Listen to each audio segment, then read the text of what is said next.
रामायण की इस अद्भुत कथा में हम बालकांड के दूसरे एपिसोड में प्रवेश कर रहे हैं। यह वह समय है जब भगवान राम का जन्म हुआ और उनकी शिक्षा का आरंभ हुआ। राजा दशरथ के घर में अयोध्या की धरती पर राम का जन्म एक दिव्य घटना थी। उनकी शिक्षा में गुरु वशिष्ठ का महत्वपूर्ण योगदान था। वशिष्ठ जी ने राम को धर्म, नीति और युद्ध की कला सिखाई।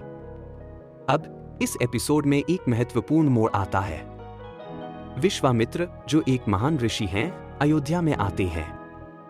उनके आगमन के साथ ही एक नई चुनौती सामने आती है। विश्वामित्र ने राजा दशरथ से राम की मदद की मांग की। वह जानते थे कि राम में अद्भुत शक्तियां हैं और उन्हें इस समय की आवश्यकता है। राजा दशरथ, जो अपने पुत्रों को बहुत प्यार करते थे, पहले तो चिंतित होते हैं, लेकिन राम की वीरता और साहस पर उन्हें गर्व है। राम और लक्ष्मण, दोनों भाई, विश्वामित्र के साथ जाने का निर्णय लेते हैं। यह निर्णय केवल एक साहसिक यात्रा नहीं है, बल्कि यह उनके जीवन का एक महत्वपूर्ण मोड़ है। जंगल में प्रवेश करते ही राम और लक्ष्मण को एक नई दुनिया का सामना करना पड़ता है।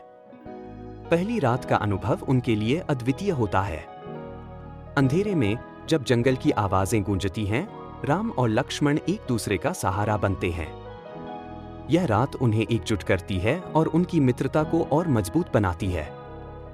इस यात्रा में न केवल वे बाहरी चुनौतियों का सामना करते हैं, बल्कि अपने भीतर की शक्तियों को भी पहचानते हैं।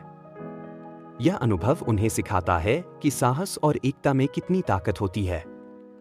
इस एपिसोड का यह हिस्सा हमें यह भी बताता है कि हर चुनौती एक अवसर है और हर अनुभव हमें कुछ नया सिखाता है। राम और लक्ष्मण की यह यात्रा केवल एक साहसिक कथा नहीं है, बल्कि यह जीवन के गहरे अर्थों को भी उजागर करती है। आगे क्या होगा, यह तो हम अगले एपिसोड में जानेंगे, लेकिन इस यात्रा की शुरुआत ने हमें यह सिखाया है कि सच्ची मित्रता और साहस से हम किसी भी कठिनाई का सामना कर सकते हैं।